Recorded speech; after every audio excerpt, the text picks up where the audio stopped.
ଚାଲ ବା ଆଜି ପୁରା ହୋଟେଲି ମାର୍କା ଗୁଗୁଣ୍ଡା ବନେଇବା ହେଲେ ସେଇଥିପାଇଁ ବୋଲି କ'ଣ କରିବା ଜାଣିଛ ନା ରାତିରେ ଚଣା ବତୁରି ରଖିଦେଇଥିବା ଏଇଟାକୁ ଆମେ ବାଟୁଳା ବୋଲି କହୁଛୁ ଆମ ଗାଁରେ। ତମେ କ'ଣ କହୁଛ ମୁଁ ଜାଣିନି ଯଦି ତମ ଗାଁରେ ଅଲଗା କିଛି କହୁଛ ହେଲେ କମେଣ୍ଟ କରି କହିବ।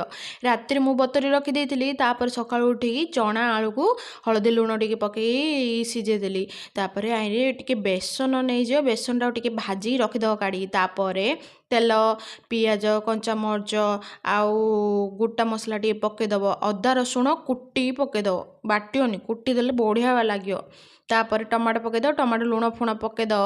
ତାପରେ ବେସନଟା ଯେଉଁ ଭାଜି ରଖିଥିବ ପକେଇଦେବ। ତାପରେ ତ ଆଳୁ ଚଣାଟା ଯେଉଁ ସିଝେଇ ରଖିଥିବ ପକେଇଦେବ। ଲାଷ୍ଟକୁ ଗରମ ମସଲା ପକେଇଦେବ, ଧନିଆ ପତ୍ର ପକେଇଦେବ, ଫୁଟେଇଦେବ ଗୁଦୁରୁ ଗୁଦୁରୁ କରିକି। ହେଲେ ବଢ଼ିଆ ଲାଗିବ। ତାଇରେ ପୁରୀ ଉପମା ସହିତ ଇଏ ଗୁଗୁଣ୍ଡା ଇଏ ବାପା କିସ ଲାଗିବ ବୋଲେ ଆଉ କୁହନ। ତମେ ହେଲେ ଘରେ କରିକି ଖାଇବ। ଆଉ ଏ ଚଣାଟାକୁ ତମେ କିସ ହେଲେ କହୁଛ ମୋତେ କହି